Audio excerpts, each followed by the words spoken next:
Wow, that was quick. Okay, so what we're going to do is we're going to continue to give everybody the allotted time that we want, that they were promised. So we'll be running a little bit behind, and then we'll just try to catch up, hopefully towards the end of the day, rather than try to cut people's time on speaking. So next is going to be John Archer, his second talk. It's from the University of Central Lancashire, and he'll be talking on the evolutionary perspective of family violence. Actually, my talk's got narrowed down since originally. This is a part of a larger talk, which was on the evolutionary perspectives on family violence. But since Martin and Margot and other people will be talking about violence between parents and children, and parents and stepchildren, and violence between relatives, I decided that I would only talk about partner violence from the evolutionary perspective.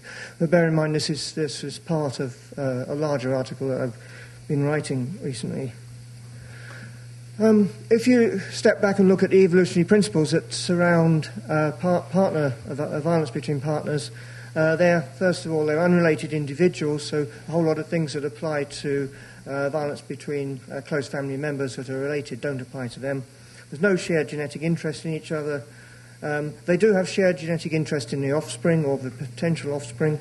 There are many possibilities for conflict and exploitation because of this situation.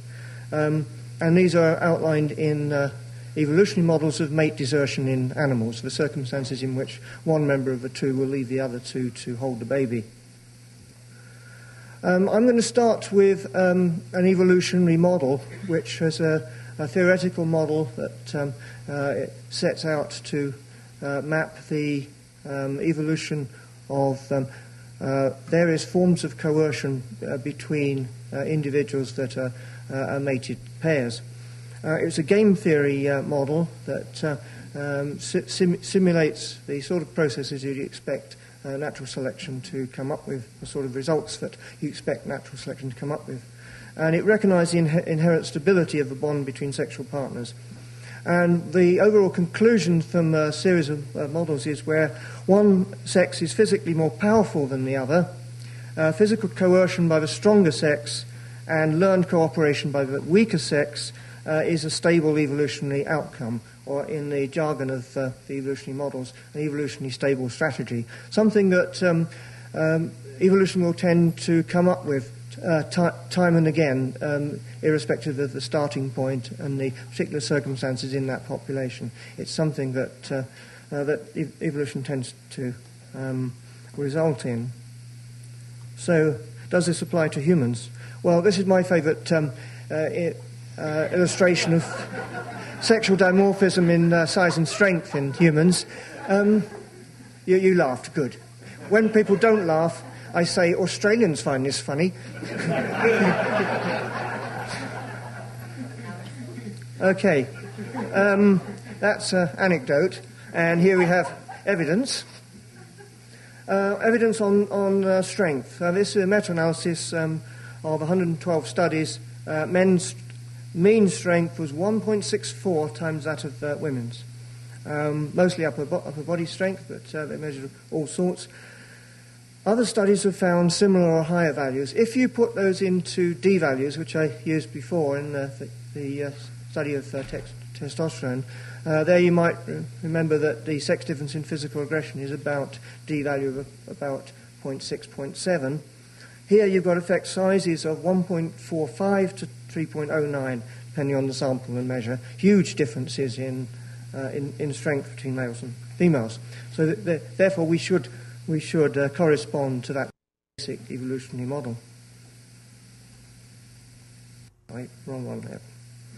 So you'd expect, if for no other considerations, physical coercion by men and learned cooperation by women. Okay, that's the basic pattern, and how I look at it is that there are lots of different cost-benefit contingencies that produce modifications to this basic pattern. Where women can counter men's greater size and strength through support from their family or local male kin or political power, there will be less female victimization. an example of a study by Figueroa and his colleagues where there was more local male kin and greater family support. This predicted lower victimization rates in a sample of Mexican women that he studied. There was a study by Levinson published in a book in 1989, which was an analysis of records of partner violence in 90 pre-industrial societies using the standard cross-cultural sample in the human relation area files. And Levinson reported that firstly, female work groups provided women with financial and social support, and therefore some measure of power outside the family. Participation in these was inversely related to women's victimization from their husbands. And interesting enough, it was positively related to husband beating. So it worked both ways in that. That was simply in the table. It wasn't commented on in the book. I did a cross-national analysis of women's victimization in relation to a societal level measure of women's empowerment called the Gender Empowerment Index, and the GEM for short. And this is a United Nations development statistic that comes from the participation of women in political power in professions, and I think the third one is education. Anyway, the prevalence of female victimization was calculated for community samples from different countries, and the data are available for the previous year, the current relationship, and our lifetime. Lifetime tends to be less reliable because people are looking back on a longer period of time. But there are data from many sources. It's all the victimization data, this. And here's the correlations with gender empowerment. Previous year, minus 0.6, similar for current relationship. But there were more data points for lifetime, and it was, as expected, a little lower. But the general point is that female victimization increases as the gender empowerment in that country decreases. So sort of top of the gender empowerment would be, I think, New Zealand or a Scandinavian country, and bottom would be probably Bangladesh, although you'd expect one or two countries that don't produce data to be even lower. There's a scatter plot for women's victimization ever. For those who can't read the bottom, which is probably everybody except the front row, it's women's victimization along the bottom, and then along the left axis is gender empowerment, and that forms that negative correlation I reported before. This goes along, gender empowerment in the country goes along with all sorts of other things. It goes along with gender attitudes and also attitudes to wife beating. So that they stem from the overall culture in that country. There's general disapproval of wife beating in Western nations. It's synonymous with wife battering. In a cross-cultural context, though, wife beating refers to acts of physical aggression widely condoned by members of that society. And the attitudes are very different in low and high gender empowerment countries. So here's some data posed to a community sample of women in Egypt. A man is justified in beating his wife if she, and then on the left he refuses sex, and on the right he talks to another man. And you see that over 50% think it's okay, justified for a man to beat his wife if she another man in Egypt. And these are women. The comparable data would have been better to have from women in New Zealand, but I guess it would be even lower. And you can see that hardly any of those New Zealand men endorse either item. That just illustrates the huge gap that you've got between the low and high gender empowerment countries in relation to attitudes.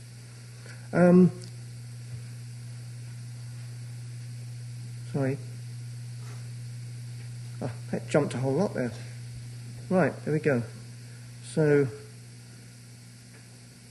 yeah, underlying that analysis that I presented so far are the conflicts of interest and power relations between males and females, which is, I think, I personally think is the best basis for an evolutionary analysis of partner violence. However, what I'm going to consider next is the one that's been taken up by most evolutionary psychologists who've been interested in partner violence, and that's mate guarding theory. Now, the logic of it is that where there's internal fertilization and male parental care, the parental male runs the risk of rearing another male's offspring, and this will be obviously very maladaptive. Therefore, there are evolved adaptations to prevent this. And throughout the animal kingdom, these involve mate guarding, and sometimes they involve physical aggression. So partner violence, human partner violence, is seen as an extension of mate guarding, and as a result, the predictions from this are that most perpetrators of partner violence will be male, because it's based on paternity uncertainty, not maternity, because you've got maternity certainty. Men will show more control behaviour than women. Violence will be linked to controlling mindset in men. It will be linked to sexual jealousy in men, and on these last two, it won't be the controlling mindset and sexual jealousy won't be linked to in women, linked to violence in women. So, are most perpetrators of partner violence men?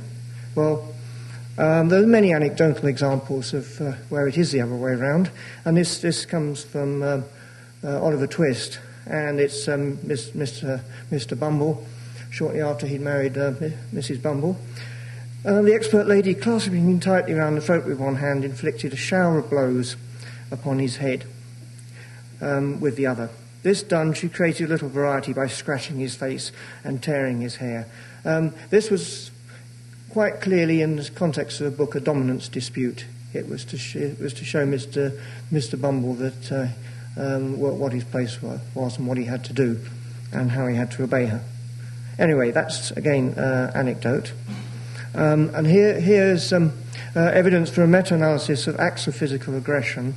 And it showed that similar proportions of women showed some form of physical aggression to a partner, over 80 studies. Similar findings for frequencies.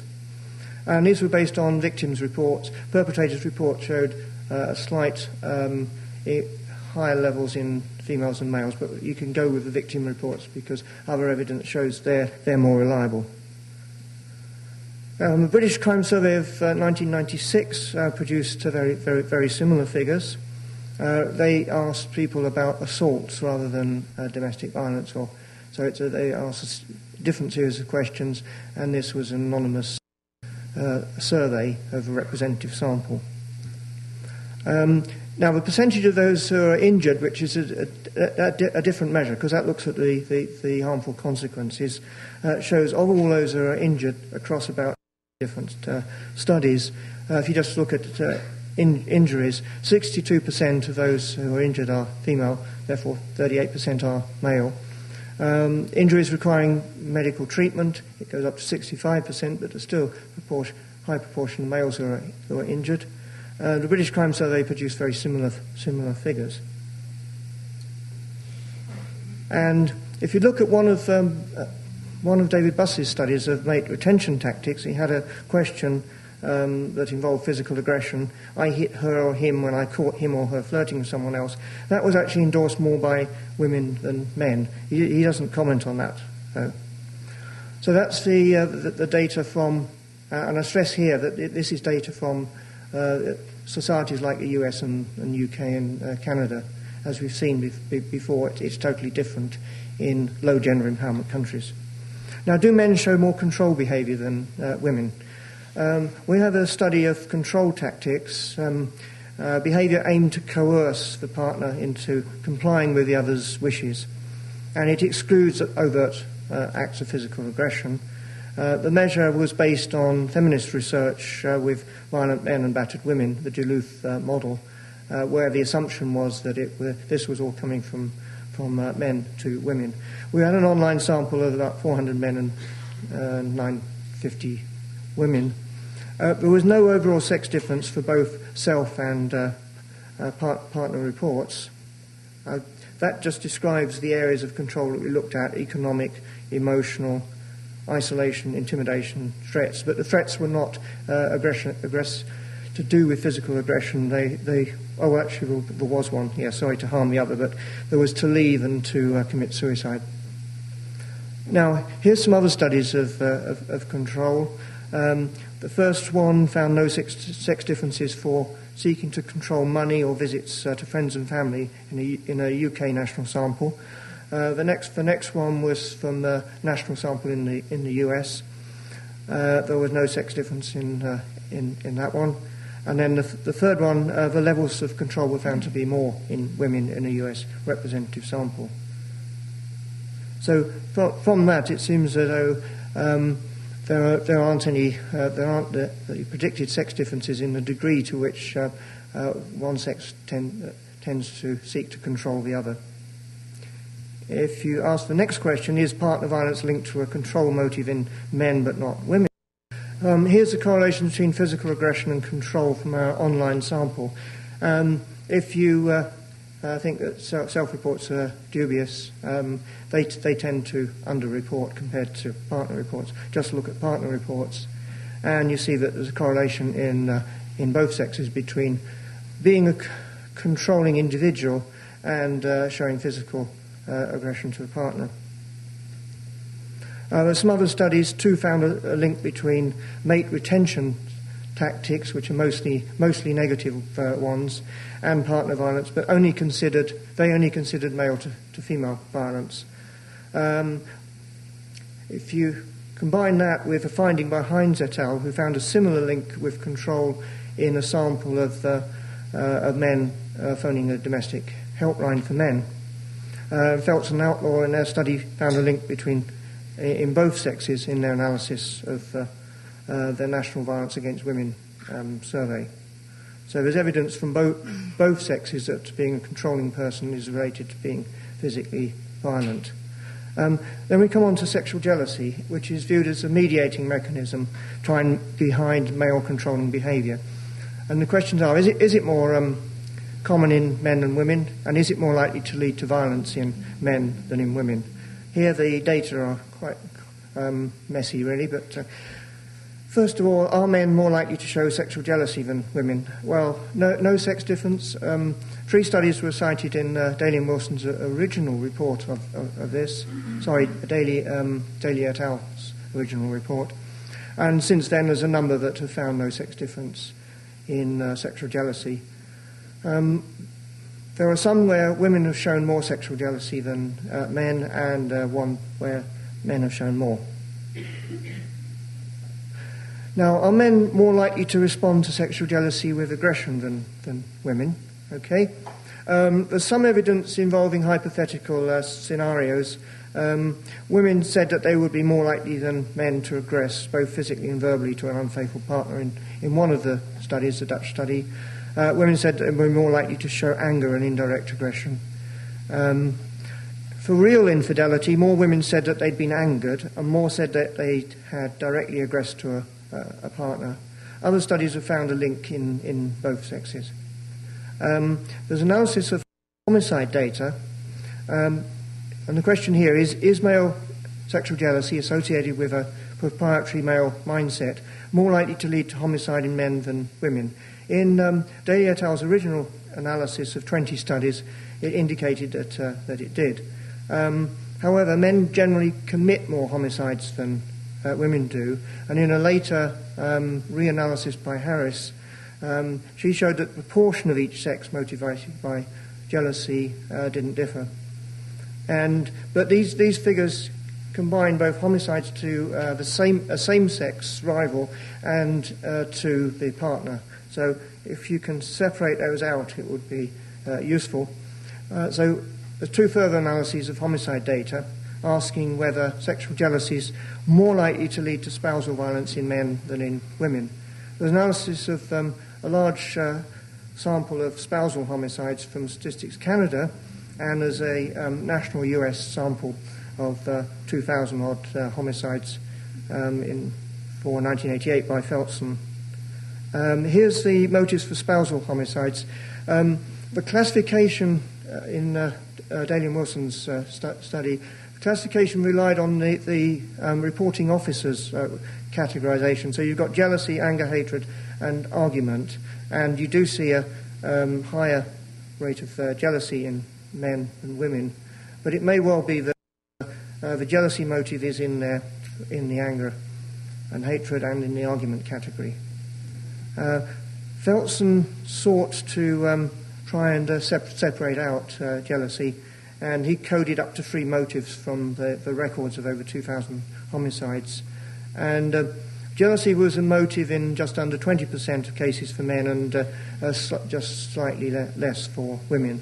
There was no overall difference in that study. So the conclusions for mate guarding are physical aggression to partners can occur in both sexes, and indeed in Western societies does so, but more women get injured. Partner violence is linked to a controlling mindset in both sexes. There's no evidence for greater link between sexual jealousy and either aggression or violence in men. So it generally doesn't support the mate guarding theory.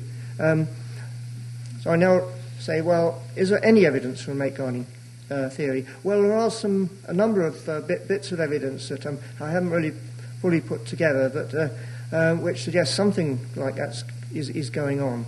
Birch and Gallup in 2000 showed a link between the perceived resemblance of offspring and violence by men to the partners amongst a sample of violent men. So the degree to which the person is showing violence amongst a sample of men who are screened for being violent was influenced by the fact that he saw that the children didn't look much like him. And that kind of fits in with the infidelity theme.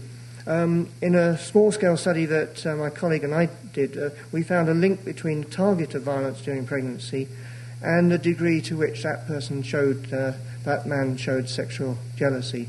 So the targets was more directed towards the baby, the future baby, when he was more sexually jealous. Okay. But, I mean, it is clear that there are motives for both jealousy and resulting aggression in both sexes.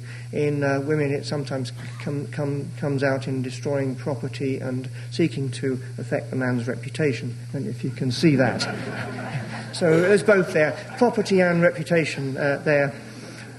And simply property in the next one. Yeah. A big audience. Okay, right.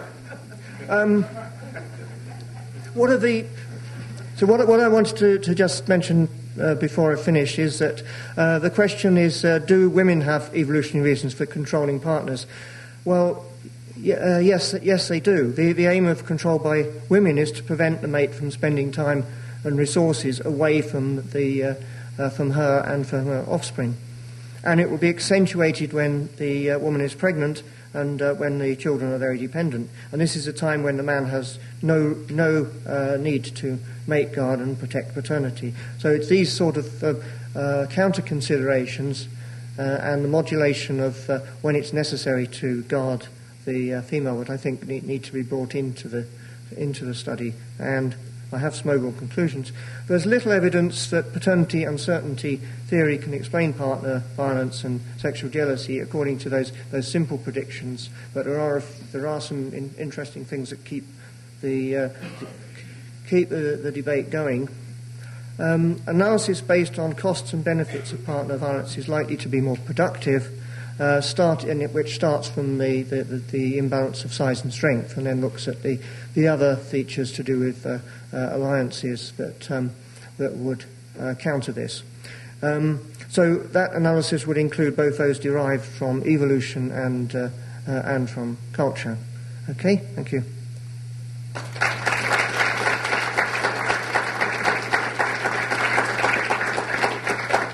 We do have some time for some questions. In that 65% figure for men seeking, women versus men seeking medical treatment, does that take into account men's tendency to be less likely to seek medical treatment for anything? Also, it seems like they'd be even less likely to seek it for a spousal abuse situation, considering their less likelihood to self-report it versus partner report it. So you think that 35% is hiding some... So you think that 35% is hiding some more out there? Well, yeah, I think so, because there is a whole cultural history of, firstly, saying that that man can deal with the consequences because, after all, he'll get similar injuries on the football field and shrug them off. And then the other one is that he's a figure of ridicule if he admits that he's beaten up by his wife.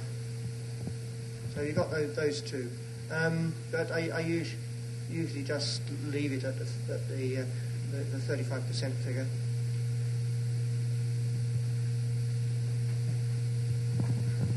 Oh. Hi. I have to quarrel with your characterization of the homicide data, especially since you're using some of ours, because the data that you showed from ours and from Felson's as well is based on these very impoverished police tickings of motive categories. And as I think you know, we have found when you have a richer description of the case that a very large proportion of the argument cases have something to do with male, I don't know if jealousy is the right word, proprietariness, broad sense, being upset either that woman wants out of the relationship or that he thinks she's been unfaithful. But also the prototypical case in which the police tick jealousy when a woman has killed a husband is a case in which he has assaulted her for infidelity and she's killed him in self-defense. That's the prototypical case, so it's hardly symmetrical. Do you have any... This on, yeah. Do you have any actual data on this? Because I looked... And it's in our book 20 years ago. Well, you must point me to it so that I don't make any mistakes before I actually get this stuff into print. Right? Fair enough.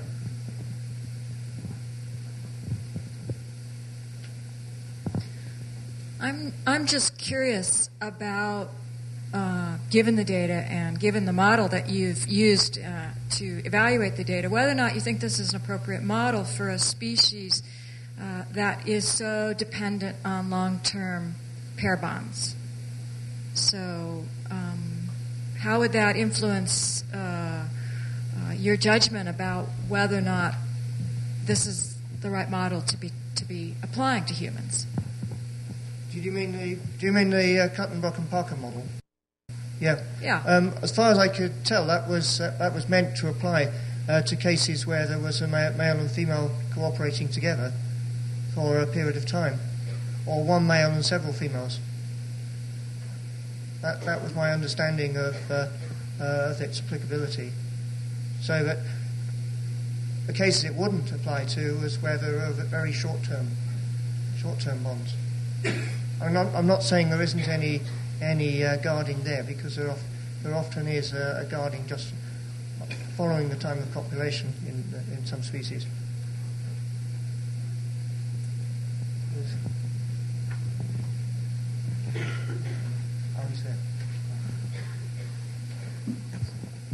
That paper that Elizabeth mentioned. Oh, sorry.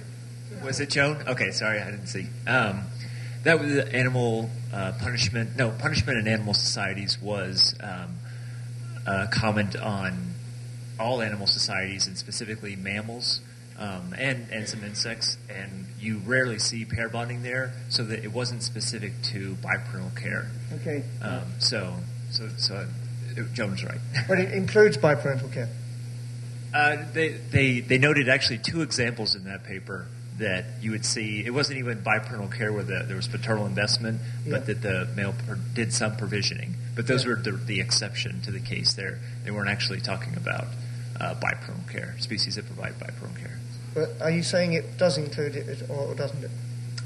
The paper, I'm just saying, was not specific to species that provide biparental care. Okay.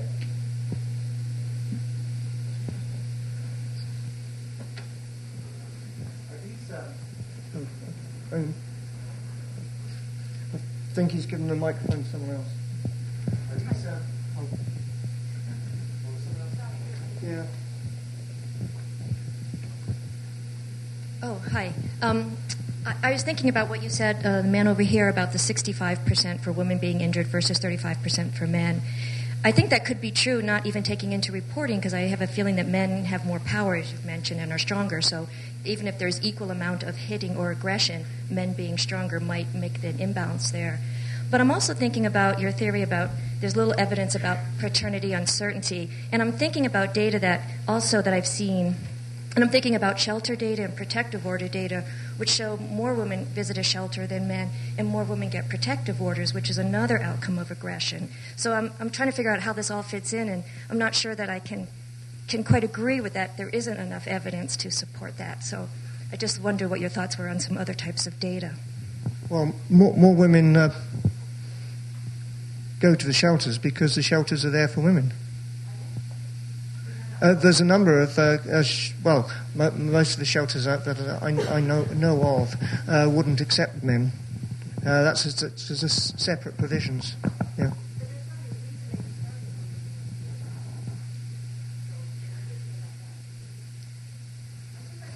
So okay. Are these data specific to a rather peculiar culture, considering the whole spectrum of human history and cross-cultural variation, namely American and Western culture of the last 30 to 40 years, where there's a massive mobilization of cultural norms in the direction of protecting women, where a man who beats his wife is considered to be the lowest kind of thug, whereas across, that is, so you're sort of sampling from an extreme tale of the distribution of human societies. And if you were to look either over history or over cultures now, do you think you'd get the same lack of a sex difference? Well, the answer is you're correct, because that's why I did the cross-cultural analysis, because it did show that meta-analysis was based on a biased sample. Mostly from the US, from the UK, from New Zealand, and so when you factored in, I have a separate analysis which looks at the sex differences, and that goes exactly the same. They go more and more in the female direction as you increase gender empowerment. So that, but there's some interesting data from New Guinea, which is a very low gender empowerment country, where there is a massive sex difference in male direction from perpetration. But the females are not non-violent. It's just the males are that much more violent. Thank you. Thank you very much.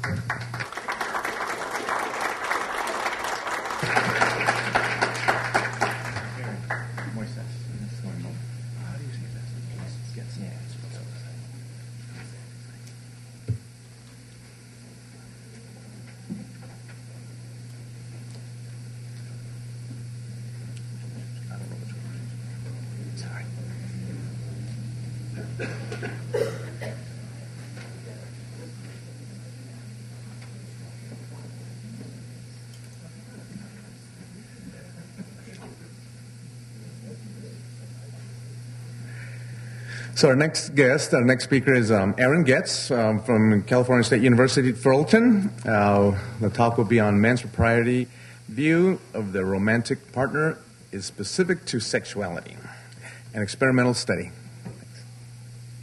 Thank you. Thanks. You can think of my talk as a 25-minute comment on John's talk. It's a radical departure from what we just heard. So this is sort of the competing perspective. So I'll start with the obligatory quotation, right? So this says, "O curse of marriage, that we call these delicate creatures ours and not their appetites." Right? A lot of you will recognize this from Othello, right? This quote actually captures my entire talk, and specifically two features of it. In this quote, you have male proprietariness, right? You have him saying, Othello saying, we call these delicate creatures ours, and that it's specific to female sexuality, right? Because he says, and not their appetites, and he's not talking about their desire for food, right? When we talk about proprietariness, we're talking about men's view of their romantic partners as property, as an entity that they they privately own and control, and specifically it's their sexuality that they're interested in monopolizing. And so here, in the way of an outline, I'm going to talk about a few non-evolutionary theories of male proprietariness. I'm going to talk about the evolutionary or an evolutionary informed theory. A current study that my lab just finished doing that speaks to this, and if I have time, some proprietariness and non-human animals. So I'll say you a quick thing about the origins of this study, the study that I'm going to present. So 3 years ago or so, I was writing a chapter for a book, and I was writing about intimate partner violence and male sexual jealousy. And so I was going through, and I said that the usual intimate partner violence is a tactic used by men to limit a partner's autonomy and is best understood as behavioral output of male sexual jealousy. And I cited the appropriate people, many are in this room. And then I went on to say, pardon the what might be perceived as anti-feminist language, but I was speaking from this weird male perspective, right? So then I went on to say, a male will afford his partner many freedoms with the exception of those related to her sexual behavior, right? And so I started thinking about the studies that I wanted to cite there, and there's dozens and dozens of studies that document this relationship and these observations, these relationships. But I was thinking about the experimental work, right? The demonstration of this, and I was drawing a blank. Where are the empirical studies that are establishing causation here? So I thought, hey, maybe I can do this real quick. So I'll do my best here to avoid building a straw man, but I'm going to talk just about three non-evolutionary theories of male proprietariness: feminist theory, social constructionist, and sex role socialization theory. These are not mutually exclusive theories. In fact, even being embedded in the literature, I often can't discriminate between the three of them. And they generally say that men attempt to dominate and control their partner, and that this expression of power is a product of men's social roles. And I agree with the first statement. I don't think it's actually a product of men's social roles. Also, these theories each fail to specify what particular aspects of a partner's or of a woman's life they might attempt to dominate and control. So they never specify what aspects, and then those that actually do, they think of general proprietariness. So Michael Johnson says that violence against women in the family has roots in the patriarchal structure of U.S. family, which makes a lot of anthropologists laugh, by the way, the roots in U.S. culture. And then he goes on to say the central motivating factor behind the violence is a man's desire to express general control over his woman, right? And he still holds to this view. In 2006, he wrote, in Intimate Terrorism, the perpetrator uses violence in the service of gaining and holding general control over his or her partner. So they think they're attempting to dominate and control their partners generally, and that it's not specific to sexuality. Right? And then in the 1980s and 1990s, this breath of fresh air named Margot Wilson and Martin Daly, we inhaled that, and this gave rise to this evolutionary perspective on male proprietariness. And they said that men's proprietary view of their partners is the product of evolution by natural selection, so it's not the product of social roles or social construction, and that it has a specific purpose. It functions to limit a partner's sexual autonomy, right? And this is that it functioned for ancestral males for this feature here. And so they recognize that this process here, fertilization, right, occurs internally within women, and that when it occurs internally within women, neither sex can view when sperm actually fertilize the ovum. So neither sex knows this. This generates paternity uncertainty in men, so that men can never be 100% certain of their paternity. Paternity uncertainty, coupled with biparental care in our species, produces what's called cuckoldry. Cuckoldry is the unwitting investment of resources into genetically unrelated offspring, or in other words, investing in children you think are yours but actually aren't. Right. So I did this Shakespeare quote, so to balance things out, I'll do a King of the Hill reference. If you've seen King of the Hill, you know that Dale, over there on the left, he is the putative father of Joseph. But everyone actually knows that John Redcorn is the actual father, the biological father. So Dale is cuckolded, right? So that's what we're talking about when we talk about cuckoldry. There are many costs to cuckoldry. I would argue that maybe aside from parasites, that cuckoldry might have been one of the most serious problems ancestral males faced. Right, there are many costs associated with cuckoldry. From the male perspective, the costs are his misdirection of his paternal investment. Right, so any resources and effort he spends are being misdirected into a rival's offspring. The misdirection of his partner's maternal investment, loss of expended mating effort, missed mating opportunities, and reputational damage he would suffer if this became known. So first I need to convince you that there actually has been an evolutionary history of cuckoldry, that it was a recurrent feature of our evolutionary environment. So one is that we can look at a proxy measure to this, which is current infidelity rates, and they're non-zero. Cross-culturally, they're not zero, and it depends on how you measure infidelity, and typically I'm talking about sexual infidelity in women, and the numbers are all over the place, but if I had to say anything, I would say in committed, established relationships, the data suggests it would be somewhere around 15%. Right? Also, you can look at cross-cultural patterns of paternal discrepancy, right? So this is cuckoldry rates, right? Unwitting investment in unrelated offspring. So those are also non-zero cross-culturally. Right? You can look at the power and ubiquity of male sexual jealousy. That could only have evolved if female infidelity and cuckoldry were a recurrent feature of our evolutionary history. There's now over a dozen studies in this area of female ovulation and their mate preferences, and specifically women's fertile phase sexuality and its functioning in the context of extra-pair matings. So mid-cycle, when women are most likely to conceive, they are now attuned to traits in men that are associated with good genes. And so if their impaired partner does not possess these, then you have an increased likelihood of infidelity there. There are several studies now documenting purported adaptations in men associated with post-copulatory sexual selection. So these are sperm competition tactics. And again, this only makes sense if there was an evolutionary history of female infidelity and possible cuckoldry. You can look at the matrolateral bias in grandparental and avuncular relationships. So this is the data that show that maternal grandmothers will invest the most in their grandchildren, whereas paternal grandfathers who have two links of uncertainty in this chain, they invest the least, right? Cross-cultural, well, not almost cross-culturally you see this, but it's a predictable finding. You can also look at men's paternity inferences and their willingness to invest, which John actually mentioned, and how that's associated with their paternal resemblance. So again, all of these things kind of come together to suggest that there might have been an evolutionary history of cuckoldry, right? And so this would have been a serious adaptive problem for males, and we know that recurrent adaptive problems often lead to adaptive solutions. And so here's just a few lines of evidence that I believe support this. So men's proprietariness, and here it's operationalized, it's their vigilance over their partner's whereabouts and their monopolization of their partner's time. This varies with their partner's reproductive value as indexed by her age and attractiveness, right?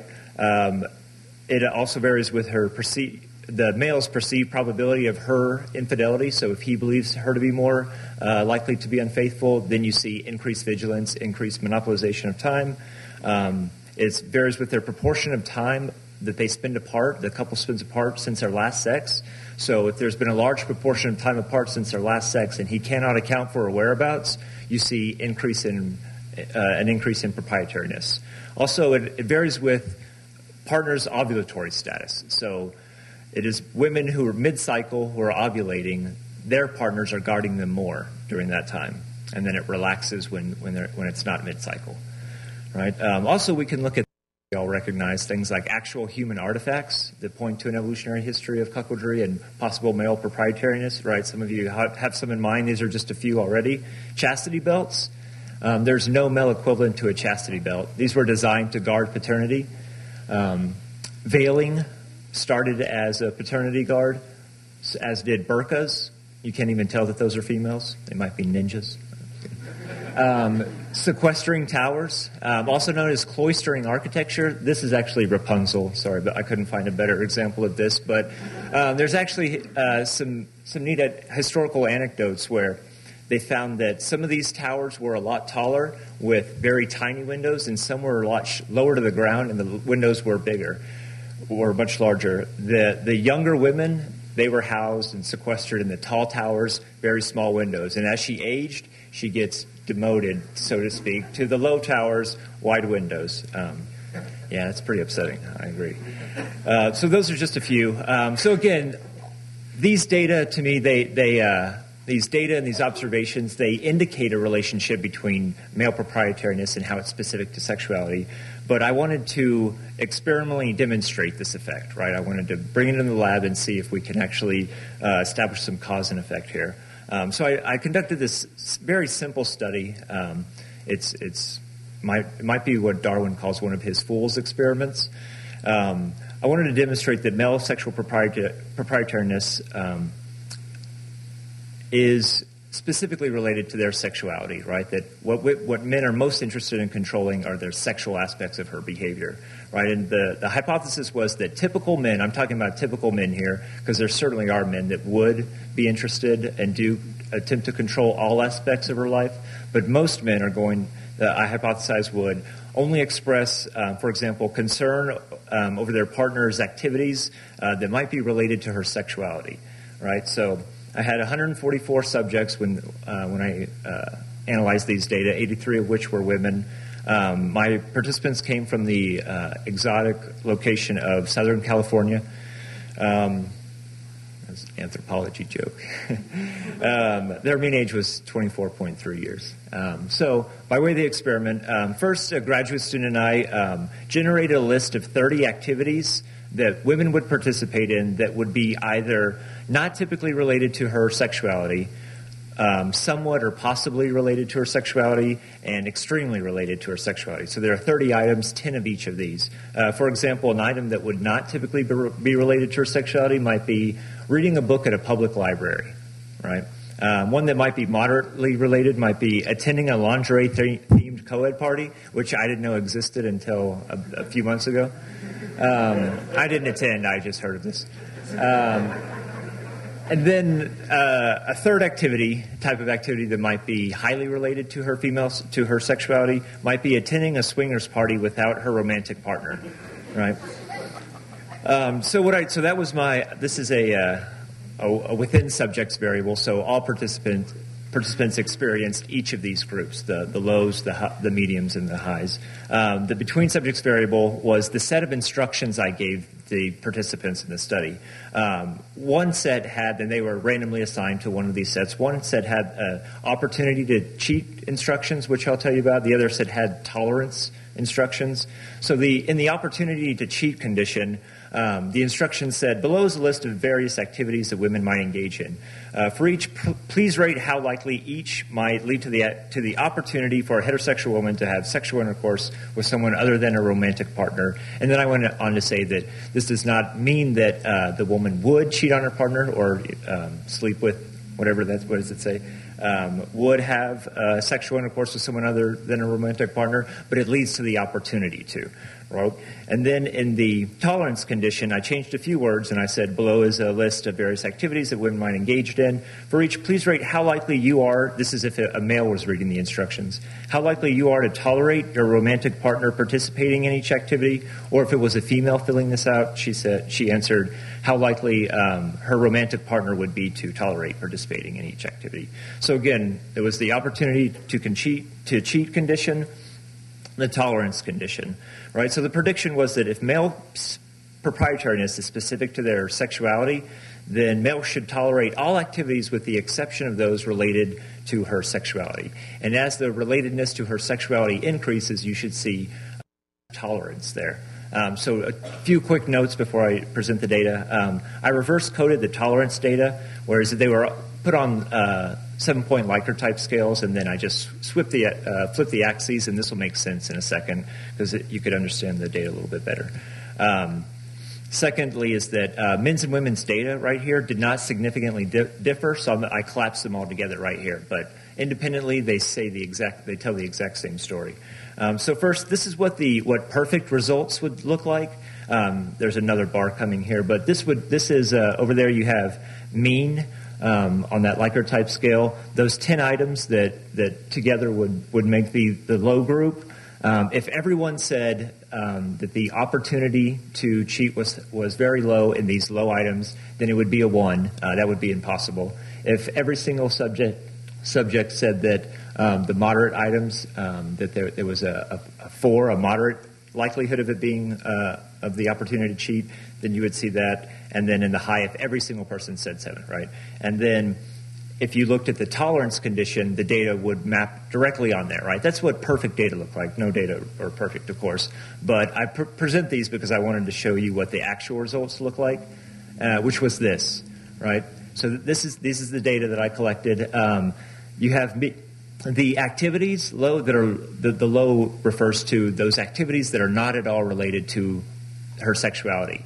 There's a high tolerance there, right?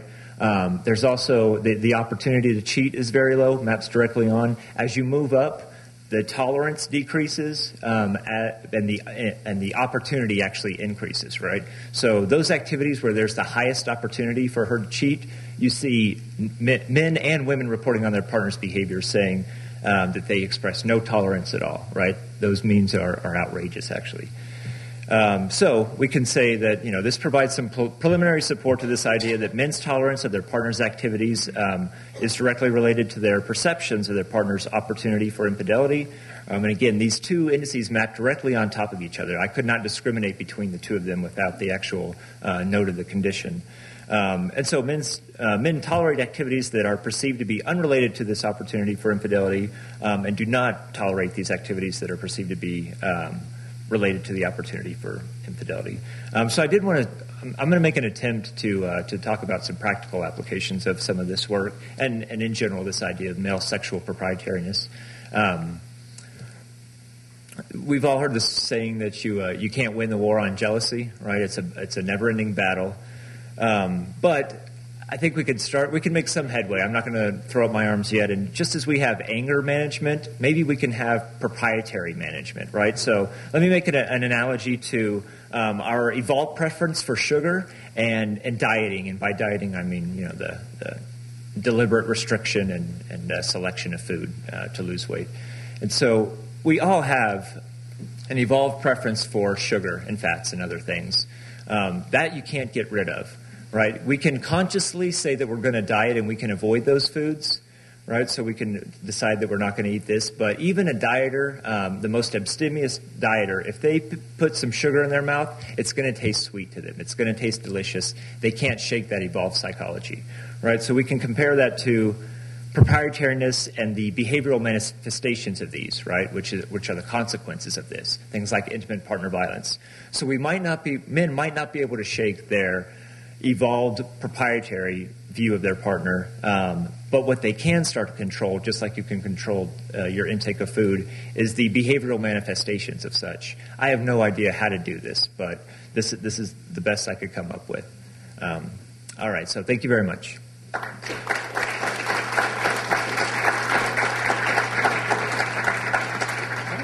So we definitely have some time for some questions, please. Yeah. On the experiment there, where you see a decreased tolerance as you increase sexuality, or the potential for sexual infidelity. It's not terribly surprising, obviously, but I was wondering if you included any measures that tested some other thing that might be worthy of controlling. Like going to read a book isn't terribly threatening, but what about things like significant other wants to go bungee jumping or? There are 10 items in there that I'd love to show you. Right. I just for the sake of time.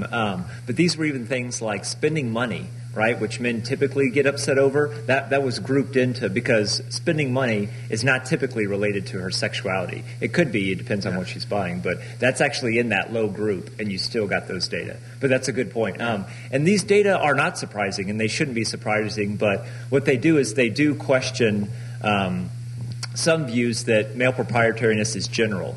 Right, and so I'm on the team that thinks that men are jerks, right? But they're specific jerks. They're jerks about, and I'm being completely serious, about female sexuality. Yes, Martin.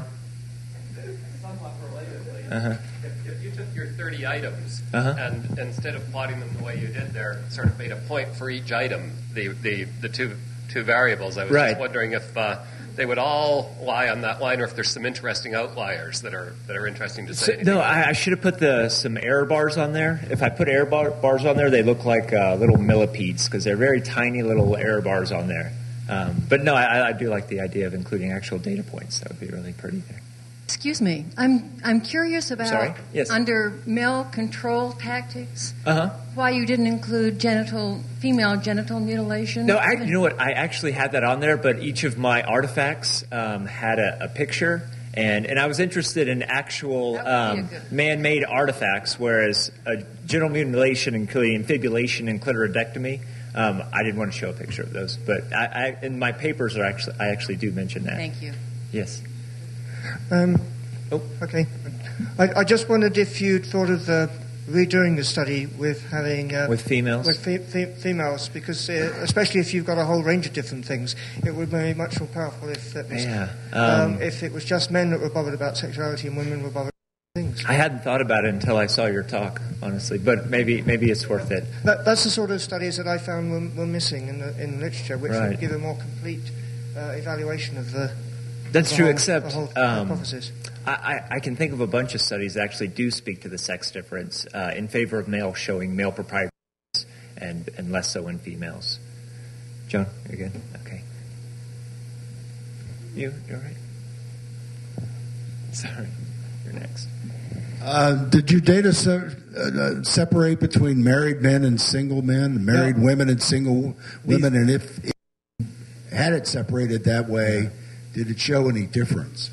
I don't know if it would. These come from just a little 100 undergraduates. They're advanced undergraduates in my classes, so the mean age was a little bit higher. But I would suspect that 90% are not married. But they all, I made a requirement they all had to be in a relationship for at least a year so that they have experience with these things and their mechanisms are online. So these are committed relationships. Yes. It seemed to me that then the study that you did was really just about sexual activity and not cuckoldry, because then, if that's the case, what would happen in homosexual couples? No, that's a good question. Yeah, I was speaking to female infidelity, which a consequence of this in our ancestral past would have been cuckoldry, right? But nowadays we have things like condoms and contraception and hormonal contraception, things like that. But that'd be a nice next step if I could dream that one up. That's a good idea. Any others? Yeah. A very quick point. Sure. Support of Pinker's notion that we are living in a very odd society, but they do actually have male chastity belts now. Oh, they do? And you can buy them online, and women can lock up their husband and then send them off to work. Yeah. So Google search it if you like. Yeah. They're out there. Yeah. Let's stop there.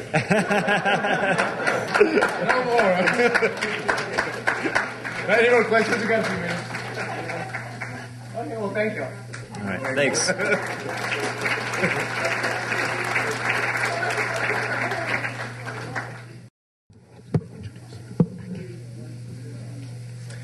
Okay, our next speaker is Julie Fitness from the Psychology Department in Macquarie University in Sydney.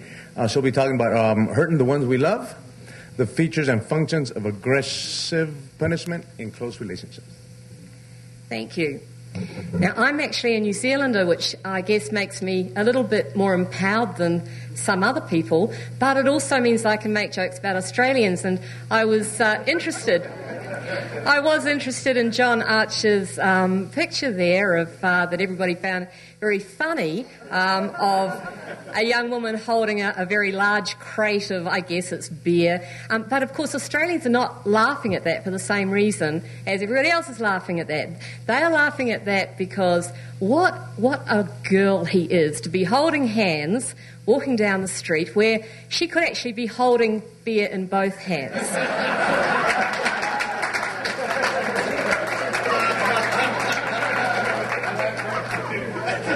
So, you should never underestimate cultural differences.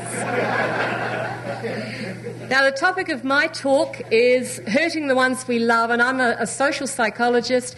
I consider myself these days a social evolutionary psychologist because I'm very interested in social phenomena, in particular close relationships like marriage, and I started my research looking at emotions of love and hate and anger and jealousy, but it became very clear to me as I started doing my research and my reading and thinking that there are many levels of explanation when you're thinking about human social phenomena, and the evolutionary layer of explanation or level of explanation is not at all necessarily incompatible with intrapersonal functions of emotions, interpersonal functions of emotions, and I think that if we're looking at emotions like anger and hate and love and jealousy, then we really can't ignore the functions of these emotions and what they've brought humans, if you like, in terms of their social and personal relationships over time.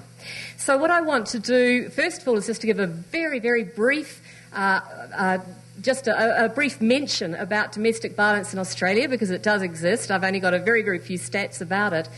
And I want in particular to look at violence as a form of punishment, because punishment is one of my major research interests. I'm interested in anger and hate and revenge, punishment, and latterly forgiveness, for which I acknowledge a debt to Frans de Waal, because I have gathered a great deal from his writing on reconciliation as well. But it seems to me that punishment definitely is not antithetical to forgiveness, and I'll be talking about that a bit later. Punishment is a part of the forgiveness process, and I think we can see that if we're looking at the motivating power of anger, an emotion that generates the impulse to get back, right wrongs, and that sometimes has to be taken care of before people can reconcile in a marriage or a close relationship. So I would like to start then by just a very few statistics about the Australian context. We had a major display in the newspaper recently. Apparently domestic violence is at a 10-year high in Australia. We had 27,000 domestic violence-related assaults in New South Wales. That is a state of Australia, around about probably about 6-7 million people. And that the domestic violence assaults apparently make up about 35% of police work. So it's considered a reasonably serious problem in Australia, although interestingly it is in New Zealand, for example, where it's not so much domestic violence that is considered a major problem, it's child abuse, and we'll be hearing more about that later on today. In New Zealand also has a very interesting statistic in that it, per head of population, it's got the largest number of mass murderers. So people tend to go mad in New Zealand. When they go mad in New Zealand, they kill a lot of people at once. There were 29 spousal murders in 2007, and they occurred in the context of chronically violent relationships. And fathers, not infrequently, they kill children as a form of punishment. And some of you might have read, we had a recent case where a father threw his 4-year-old daughter over a bridge, and the motivation was, this will teach her, my wife. And again, here is a punishment that's incredibly costly. It's his own child, but the urge for revenge can be very, very strong, even when it's very costly. What I want to concentrate on here, though, is so-called non-lethal violence, or common couple violence, as it's known in the literature. Tends to be reciprocal, as John Archer was talking about. It's frequently initiated by female partners. It's frequently chronic. And the relationship can become a kind of interactional arena for regular physical abuse. And this is the kind of thing that you see. I've certainly seen it. I've brought couples into the laboratory, had them argue and fight, asked them to talk about things that really are bugging them about each other, and videotape them. And under these circumstances, I've actually witnessed slaps and pushes and pulls and little digs. And so people, in terms of non-serious violence at least, are often quite willing to aggress against each other. And women do this as much as, if not more than men. Why violence? This was what I was taught as a beginning social psychologist. And this is the view still of many social psychologists, but it didn't it doesn't answer enough questions for me, the learning view. I'm more interested in a functional view, and that is violence as a form of punishment. So it's just another way of punishing people, whether you're going to be giving them the silent treatment, whether you're going to be withdrawing privileges. Violence is another way of punishing somebody. And to punish, and I've got Macquarie Dictionary here because it belongs to our university, so I have to give it a plug. To punish is to subject to a penalty or to pain, loss, confinement, death for some offence, transgression or fault. So punishment is that which is inflicted as a penalty. Why do people punish one another? The urge to retaliate, to punish or take revenge against harm doers, it's hardwired. We know that it is a ubiquitous motivation. It's an urge that you can observe it in the smallest toddlers. You know, they have a toy taken away from them, they want to hit back. If you're looking at taking revenge on inanimate objects, apparently at some time in history it was considered acceptable that if you fell out of a tree, cut the tree down. You've got to make it pay. Everything has to pay for hurting you. So the term punishment in the close relationship context, I've discovered, is preferable to revenge. Now, everyone knows what you're talking about with revenge, which has been described as a form of wild justice. But if you talk about punishment, then you're talking about something that has a kind of moral legitimacy. It's okay to punish children. You don't take revenge on your children, even though, in fact, you may be feeling very angry, and in some ways, perhaps what you're doing is quite vengeful. But punishment makes it okay. The functions of revenge or punishment. It has intrapersonal functions. We know from various studies that taking revenge or thinking about revenge, it can restore self-esteem. It can make you feel better about yourself, right? You've been hurt, humiliated, put down. You get back, and so you take some power back and some control. We know that it improves mood. So if you have fantasies about revenge, it makes you feel better. And again, this is where I think it's very important. If you're thinking about emotions, then you have to remember their motivational qualities, and I think that's where the evolutionary aspect is important.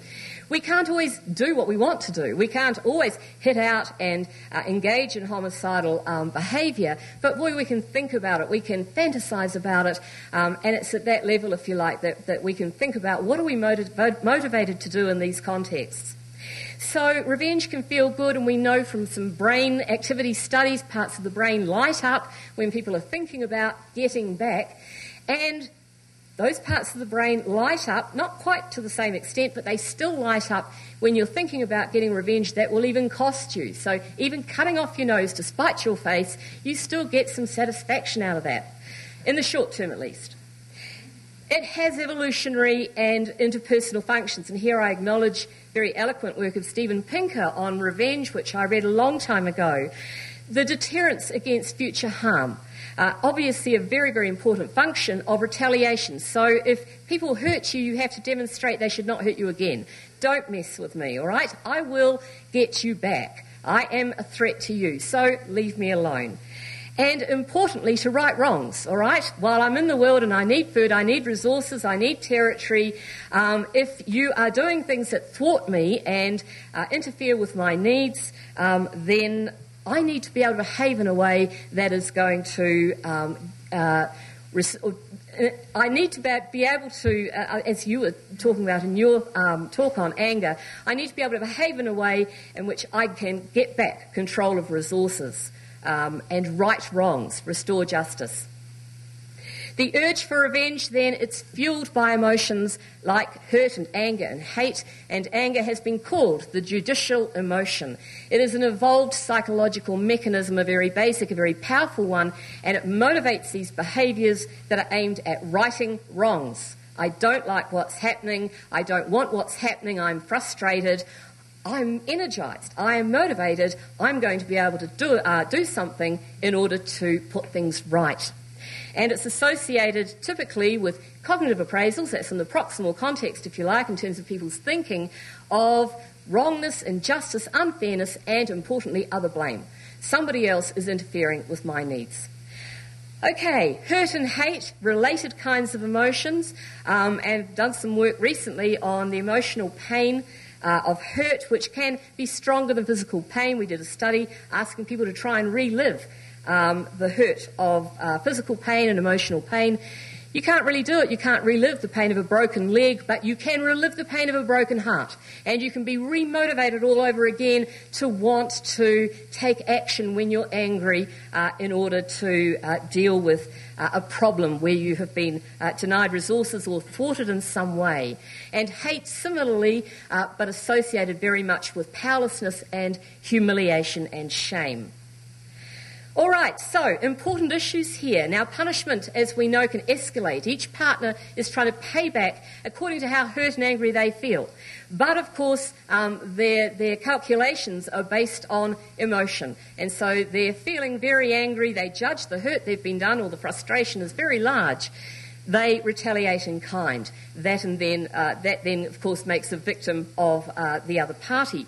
So we have to moderate our urges for punishment in the interest of maintaining close and functional relationships. And this is where we come to marriage and pair bonding and close relationships, where we do sometimes have to let go our urges for punishment. If we want to maintain those relationships, we're going to have to put the brakes on and forgive one another. Our need for relationships is primal, it's fundamental. As social animals, we have needs for intimacy, for attachment, for belonging, to feel safe, to feel loved, to feel special. We can't survive without it. And it's within our close relationships, that's where these needs are most likely to be fulfilled, but that also means that that's where our needs are most likely also to be thwarted or frustrated. The ones that we love have the greatest capacity to thwart us and frustrate us. So the questions I've been interested in are, how do spouses or partners and family members deal with frustrated desires and violated expectations? I want, I need, you're blocking me. How do we deal with that? And how do they deal with emotions like anger and hurt and hate and those motivations to punish perceived wrongdoers? And again, as I mentioned at the beginning, is punishment antithetical to forgiveness? As some forgiveness scholars say, to forgive means no revenge, no punishment. Or is it necessary, even in the most loving relationships, sometimes to punish in order to deter future wrongdoing? In one of my early studies, asking newlyweds, long-term married participants about offences that had been forgiven, that they had caused or their partners had caused, they talked about the difficulty of forgiveness. Being associated with a repeated offence makes sense, can't trust this person. Degree of humiliation, again, that's a very important point. The more you're humiliated, then the less esteem you have, and that's a threatening situation. Lack of offender guilt, again, a good signal that they will do it again. And marital unhappiness. In other words, this relationship is not working well. And the kind of punishment that people reported, it was interesting because these were forgiven offences, but nearly everybody reported, yes, there was punishment involved. What differed was the type of punishment, and that differed depending on how satisfied or unsatisfied people were in their relationships. And there was quite a bit of what I call adaptive punishing, where people talked about reminding. You can't afford to let your partner necessarily forget what they've done. Don't let them off the hook too soon. Don't let them think all is forgiven and forgotten. It may be forgiven, it is not forgotten. And that brings up a whole interesting issue about so-called statute of limitations on reminders. But there is also non-adaptive punishing, and this is what people talked about in the unhappier marriages: physical abuse, abandonment, infidelity, denunciation, reputational damage, telling his family what he had done, telling her friends. Destroying possessions, and that included, breaking into somebody's apartment, cutting up all the clothes, or a whole raft of very interesting punishments. And all these punishments were reportedly motivated by the victim's need to communicate the depth of their pain and hurt. If I don't let you know how much I'm suffering, you will do this again, possibly. To regain a sense of power and control. Well, he hurt me and I felt really bad. I felt like my self-esteem was shattered. This made me feel better, to have a load of manure from the local circus delivered on his front lawn. That made me feel better. And also, of course, to deter future offending. If I let this go unpunished, he may do it again. So, punishment is not antithetical to forgiveness, certainly not in terms of this particular study. People talked about it, they admitted they did it. What differed was to what extent and the kind of punishment. But there are potential social desirability problems in this study because people were reporting, and they may have underreported the punishments, they may have reported less severe punishments than actually occurred. So wanted to give angry participants an opportunity to punish in real time. And here you've heard about the hot sauce paradigm already. And a doctoral student, Julie Peterson, working with me, adapted this paradigm to couples. And it was under the guise of a so-called food preference study. So they came in and believing that they were to be taking part in a study of food preferences and a very kind of complex round-robin design, but these couples, the individuals from the couples were randomly assigned to experimental or control condition. And in the experimental condition, before engaging in the food preference study, they were primed by asking them, would you mind taking part in an unrelated study for a co-investigator who's running out of participants? They were asked to write about a time when their partner had really hurt them, had betrayed them in some way, had broken their trust. Now, so that was the context of an unrelated study. And then they were given the opportunity to punish their partner in the context of the food preference study by allocating very painfully hot chili sauce. Now, in the control condition, the participants were just asked to do some very minor neutral kind of event prior to the so-called food preferences study. In both conditions, the individuals thought that they were also allocating chili sauce, and we had other foods as well. There was maple syrup. Theoretically, there were other foods. In fact, there was only chili sauce, but people thought they were being assigned a food at random, and it just happened always to be chili sauce. They thought they were also allocating to a stranger. And so the hypotheses were that betrayal-primed participants would allocate more hot sauce to their partners than they would to strangers, and they would allocate more hot sauce to partners than would the control participants. And that is exactly what we found. Participants in the experimental condition gave significantly more painfully hot sauce to their partners than to the strangers, and they allocated significantly more than participants in the control group. So they were doling sauce into paper cups, which are then weighed, and that's your measure of how much hot sauce. And some participants explicitly took delight in allocating large amounts of sauce, spooning it in, and actually talking about this is going to be great, this is good, I know he hates this. Women did tend to punish more severely than men, and this is not such a surprise in the context of the kind of research that I have done, looking at anger and unfairness and injustice in the marital context, in the everyday kind of pair bond context. Women tend to regard injustice and bad things that happen or partner-caused offences, they tend to rate them as more serious, as less fair than men will rate the same offences by women. And women, and this could be a function of the fact that in many cases the consequences of men's bad behaviour is actually more serious for women, and that's something that I think it would be interesting to look at. But the degree of punishment, as you might expect, was also moderated by relationship happiness. So the happier the partners, the better able they were, even in the context of a remembered hurt, a remembered betrayal, to moderate the amount of punishment that they allocated. In a debriefing, we asked, why do you punish your partners? We explained what they did. And we asked, do you punish and why do you punish? And there was 100% acknowledgement from males and females that they do punish their partners. And again, some women talked about getting together with girlfriends and discussing explicitly what punishments would be appropriate for their male partners for various offences. Punishment was regarded as you've got to signal that something is wrong. You have to let your partner know that they have crossed the line, they've thwarted you, frustrated you in some way. But you also need to be communicating hurt and anger, and that something's happened that needs action. They also talked about, again, rebalancing the relationship. So there's this power relationship here, and moving yourself as a victim from one down into an equal or a one-up position. And, of course, the problem here is you think you're going into an equal position, but as we've seen, anger amplifies, and so you may actually be moving into a one-up position, which in itself is going to escalate the conflict. Importantly, people also talked about punishment as a test of relationship commitment and caring. How much punishment will you take from me? And so to a certain extent, and this I've also come across in my studies of forgiveness, where people have talked about having to earn forgiveness and that it takes time and that I have to be able to punish you to a certain extent and for a certain amount of time. To the extent that you take that punishment, then you're demonstrating to me that you do care, you do want to maintain this relationship.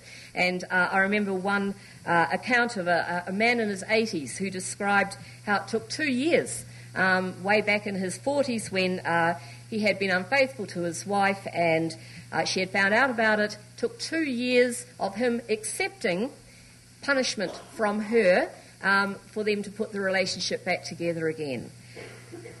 So in terms of discussion, clearly the urge to punish close others for breaking the rules, it's powerful, it's potentially adaptive in the sense that it seems to be part of this process of reconciling, of getting over something bad that has happened. But anger as a response to perceived rule violation, it energizes and it amplifies punitive responses. Angry people punish, and they punish hard. And we know from accounts of marital unhappiness and the divorce rate and the separation rate and the fact that people go to counsellors and clinicians for relationship problems, that they occupy the bulk of counsellors' time. We know that, in fact, people are not very good at this. They are not very good at being able to moderate anger and punishment and urges to punish. In the close relationship context, partners have extraordinary power to frustrate and disappoint one another, so that potential for hurt and anger and violent revenge is greater than in any context. So as far as implications go, well, again, who knows what you can do, but I do think that the more that you look at this, and some of the literature on forgiveness in particular, it has come from a very well-meaning kind of theological, philosophical kind of orientation, and there's this all or none kind of feel to it. And that if you forgive, then you forget. If you forgive, then you no longer feel these powerful emotions. And of course, human beings aren't built like that. And so my feeling is that there is a critical need for very realistic, for empirically informed relationship education programs that start early in life and that facilitate empathy for an understanding of universal human needs and emotions, the fact that we all need esteem and love and approval and control, and that we're going to be thwarted at times in those needs, and we're going to have motivations and urges to do things about that. We also need to include strategies for effective emotion regulation and for maintaining close functional relationships with the people upon whom we depend for our health and happiness. And that's it. Thank you.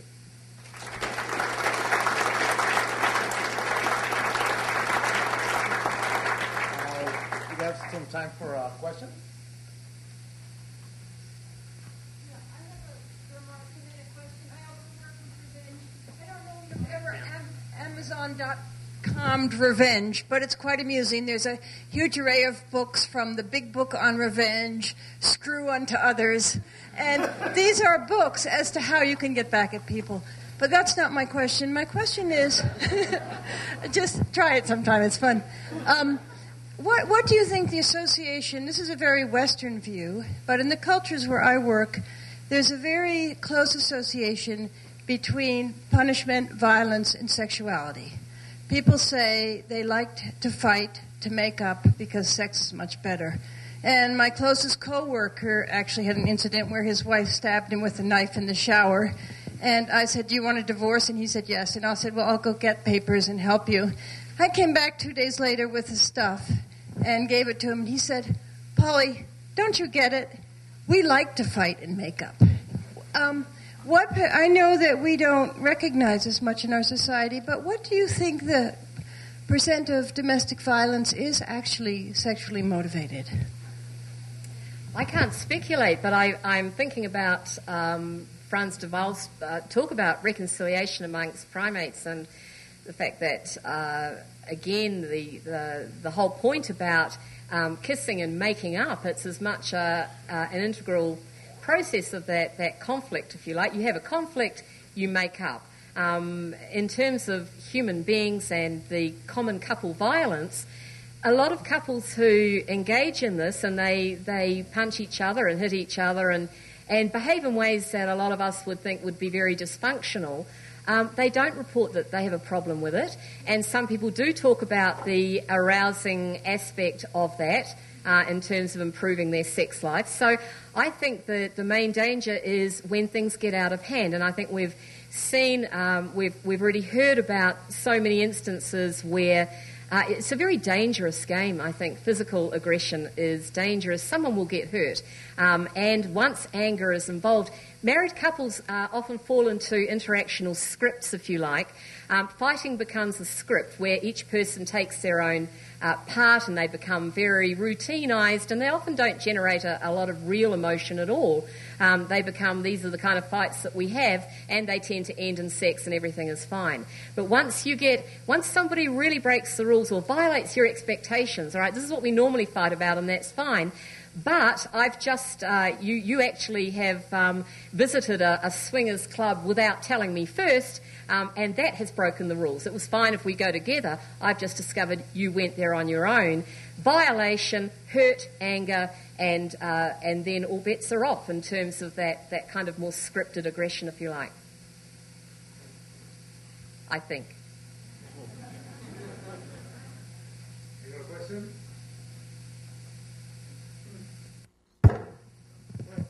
Very much enjoyed your talk. This is just one comment about the terminology, the common couple violence. That comes from some work by Michael Johnson, yes, in which he took a sample of a community sample, and then he took a sample of women from a refuge. Well, they weren't his samples, they were Irene Fries's. So he sampled them, and then he did this cluster analysis, and lo and behold, they came out in clusters, one more or less corresponding to the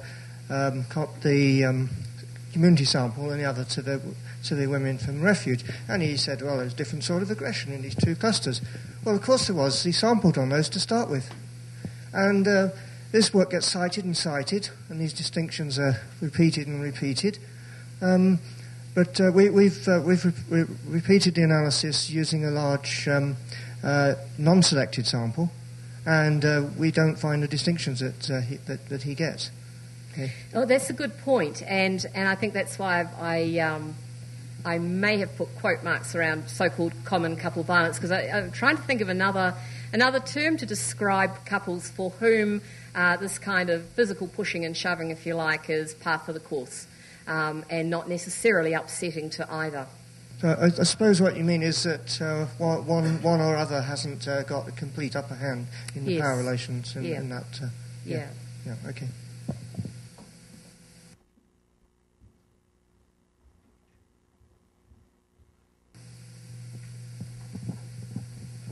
I guess I'm wondering why no one has suggested attachment and the developmental aspects of attachment as an explanatory mechanism for some of these issues. I think I'm concerned a little bit about discussing domestic violence in terms of common couple violence versus the more lethal variety, which is usually attributed to some different kinds of pathology.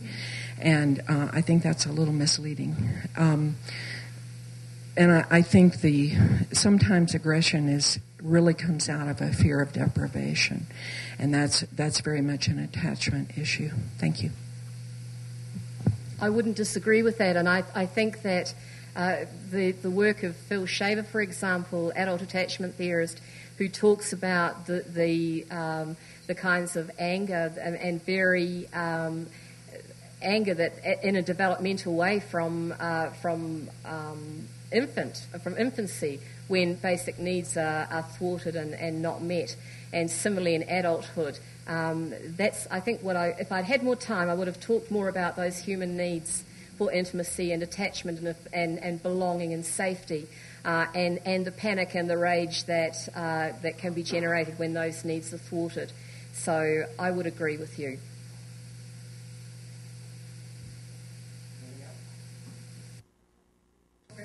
Thank you.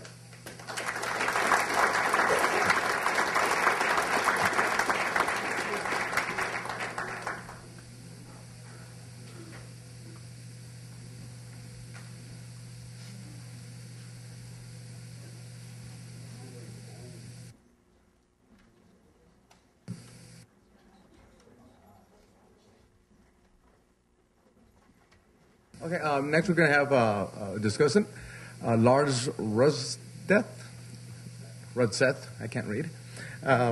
He's from the University of Utah.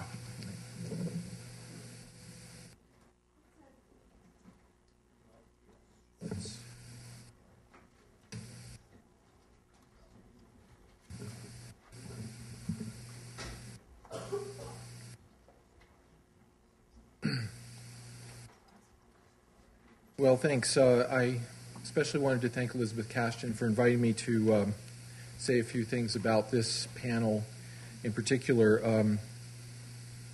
I'm a political anthropologist principally. That means that I would probably have felt more comfortable in a session yesterday on war, power, and that kind of thing. That's what I sort of concentrate on most of the time.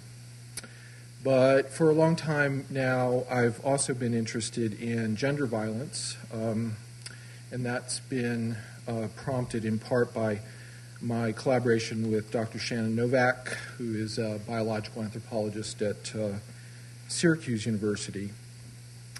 And recently, Shannon and I did write a paper which has the title The Political Significance of Gender Violence. And so in that sense, I see this paper as bringing together our respective interests, kind of bridging the two. And so I'm hoping that some of our reflections in this paper can be used to highlight some interesting aspects of these three papers that we've heard this morning. And by the way, I should make a plug for not just our chapter, but for the book that the paper will appear in, because it's an important volume to appear later this year, edited by Martin Muller and Richard Wrangham, and the title, I think, is something like Male Violence Against Females, and it has a heavy primatological component to it. And in fact, we began our paper by a fairly obvious comparison that might be drawn between intimate partner violence in humans and what is often observed and sometimes called battering in chimpanzees. And one thing that Shannon, at least, was already convinced of, I was kind of a latecomer to this view, but she eventually brought me around. But she was already convinced that women often initiated violence in sexual partnerships.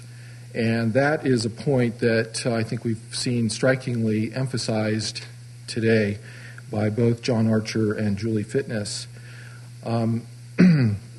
And in terms of the comparison with chimpanzees, that fact becomes especially striking, since it seems to us that human sexual partners can and often do engage in what might be called mutual combat. And that is something that is simply unknown in common chimpanzees, in which every adult male dominates every female in the community. Female chimpanzee really has no chance of being able to fight back in any significant way against a male. So that's sort of a jumping off point, and I'm a firm believer in cross-species comparison, and that's something that I've been doing all along, even as I became a bona fide card-carrying cultural anthropologist. I was always interested in how comparisons with primates in particular could draw out both the similarities and the differences across taxa. And it seems to me that, after all, we should be interested not just in general principles that apply, say, across the whole primate order or all mammals or something, but we're also interested at the same time, and they're not in conflict with each other. Simultaneously, our interest is in unique adaptations of specific creatures, including ourselves.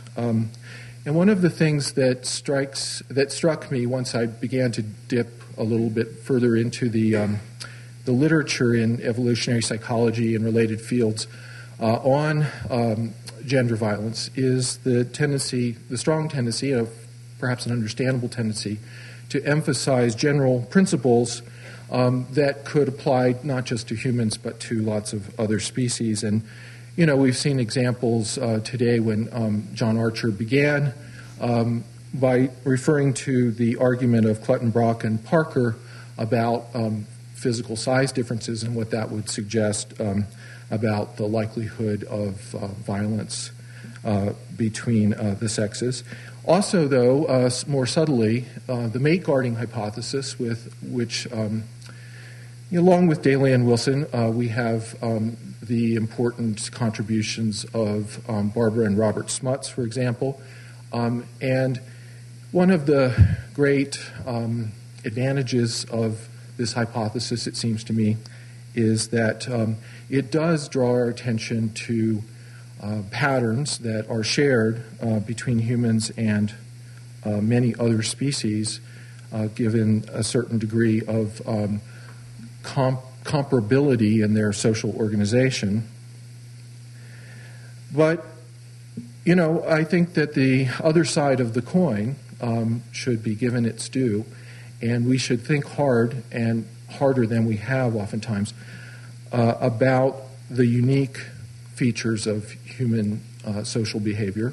That, of course, has been what cultural anthropologists have been belaboring, perhaps, for too long, and that belaboring it is not necessarily illuminating it. And so I think that I think it's still up to people like us in this room to say to ourselves, well, what are the unique features, and exactly why are they there, and furthermore, what are the implications of those features? So in this context, in talking about gender violence, and specifically what makes women different from, say, female chimpanzees, just to take the handiest comparison, I would just point to three fairly obvious features of women that make them strikingly different from female chimps. And one that has been sort of implicated, or it's sort of been implicit in what people have said in these papers, but has not been sort of highlighted, is, and it's fairly obvious, but I think very profound, and that is that women can use weapons.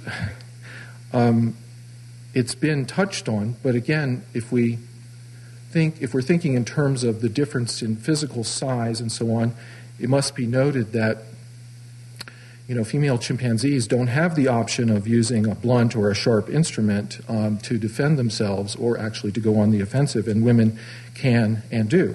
A fairly obvious point, but just one that I thought better be brought out.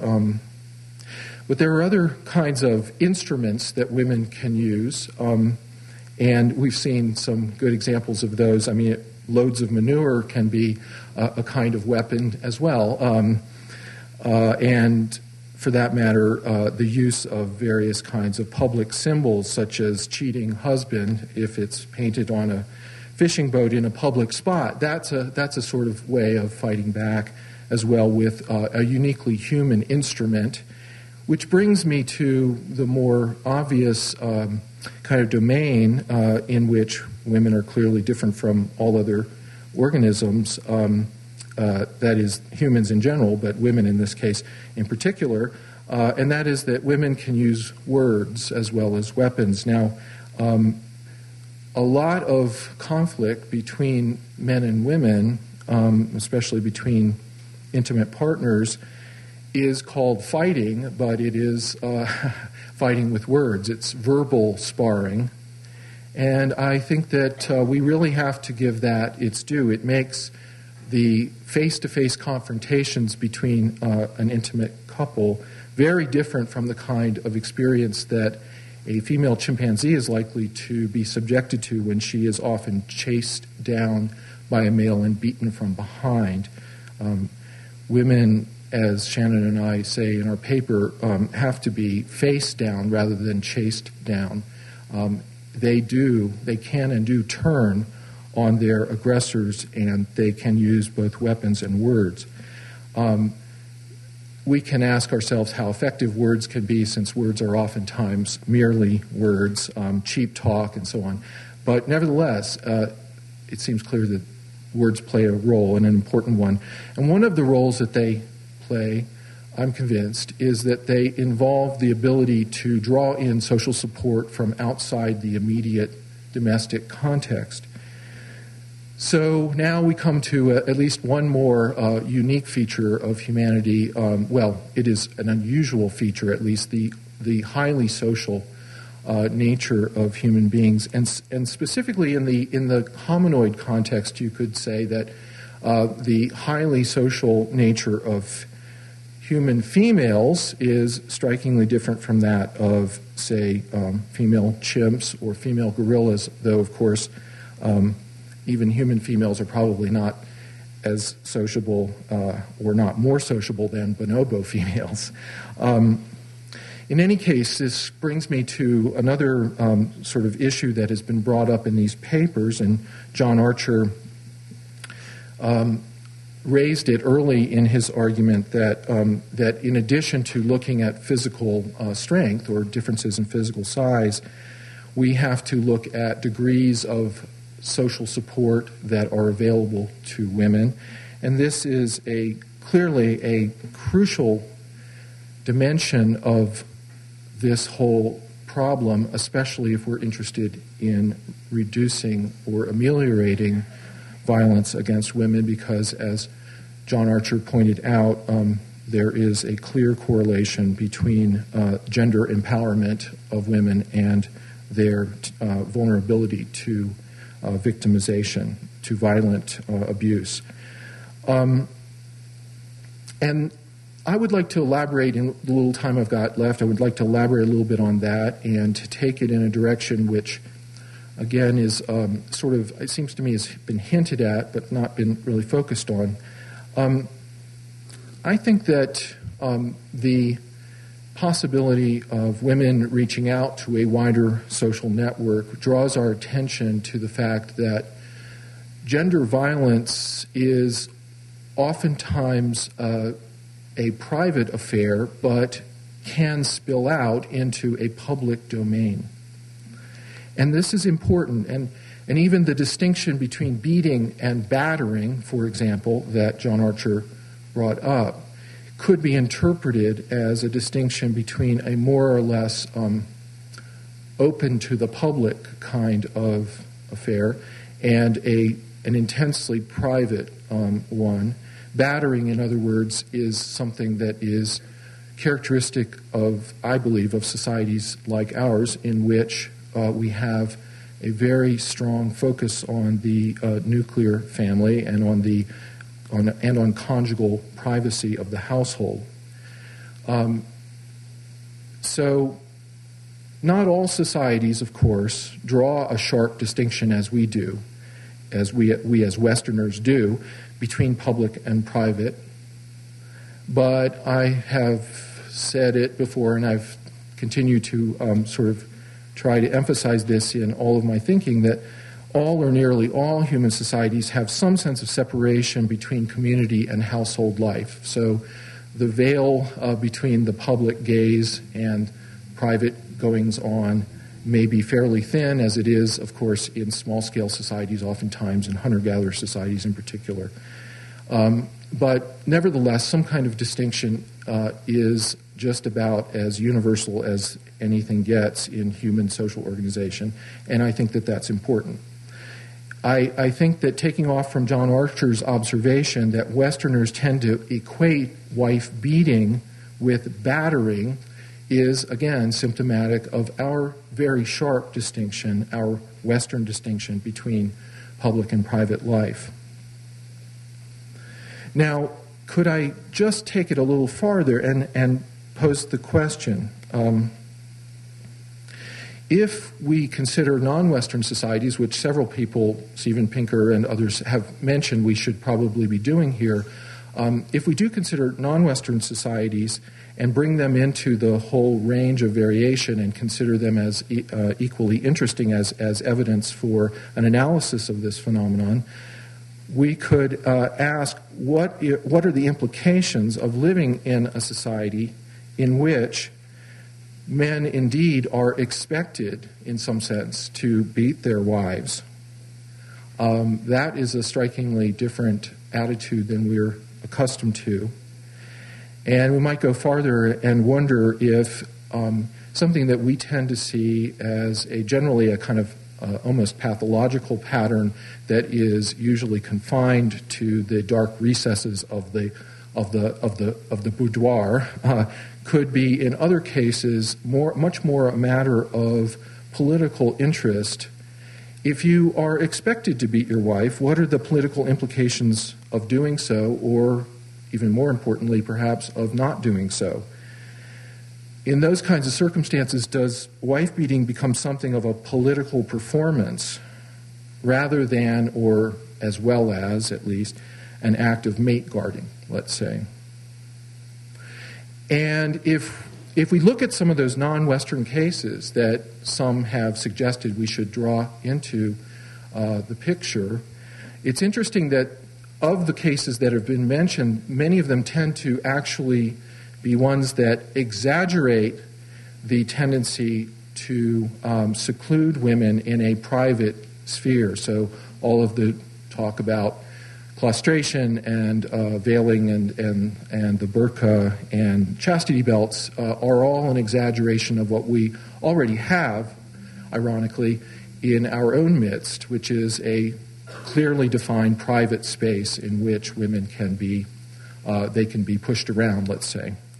But what if we push in the other direction and ask ourselves about non-Western cases in which there is a tendency for violence against women to be extraordinarily public by our lights, and a consideration of the whole ethnographic spectrum would have to consider a well-known pattern that is, however, extraordinarily exotic from our point of view, the pattern that has been as sexual antagonism that is found especially in tribal societies in Amazonia and Melanesia. Melazonia, as some clever anthropologist has put it. In these two completely separate parts of the world, violence between husbands and wives is unlikely to be domestic in the usual sense, simply because the domestic realm is so attenuated. At the extreme, in fact, in sexually antagonistic societies, the institution of the men's house and men's pervasive fear of sexual pollution, even from their wives, pushes what we would think of as a natural conjugal intimacy to the vanishing point. Violence toward women in these kinds of contexts, I would suggest, is likely to have extraordinarily important public and political implications. Yet we tend, nevertheless, to think of domestic and political violence as cleanly separable, and that's even reflected in the organization of our symposium over these 2 days, with war and homicide mostly treated in yesterday's sessions, and so-called domestic violence in ours, today's. I could go on, but I think that what I would like to just suggest is that by recognizing the surprising political implications of what we often think of as a merely private imbroglio, that we will be able to explore in a more sophisticated way some of the limitations of the mate guarding hypothesis, which have been brought up in this panel. And it's not necessarily a matter of displacing that hypothesis, which has come to be more or less the conventional wisdom, it seems to me, in evolutionary circles, as it is a matter of rounding it out and complementing it with a view of human sociality that recognizes that we live not just in a private sphere in which we have kinship interests and sexual interests, but also in a wider community sphere in which public and political issues are equally important to our success or to our failure as reproductive competitors. Thanks.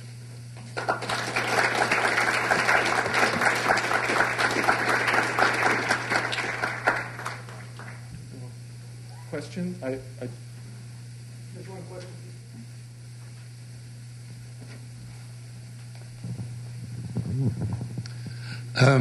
That all seems to make a tremendous amount of sense, Lars.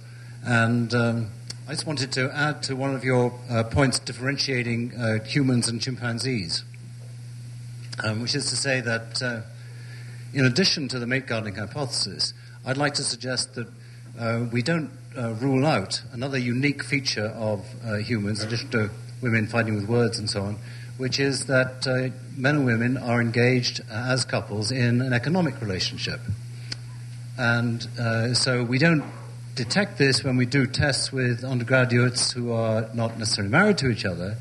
But if we're going to think about domestic violence as a species, and particularly in comparison with other species, I would just want to make sure that we ultimately broaden our consideration to thinking about domestic violence in the context of economics, because as Collier and Rosaldo have emphasized, from a man's point of view, in many small-scale societies, it is pretty much just as important that she is there as a provider of food to him as for sex. And in many ways, promiscuity in relationship to feeding patterns is more important than promiscuity in relationship to sexual patterns. The woman who feeds another man is even more threatening than a woman who goes to bed with another man.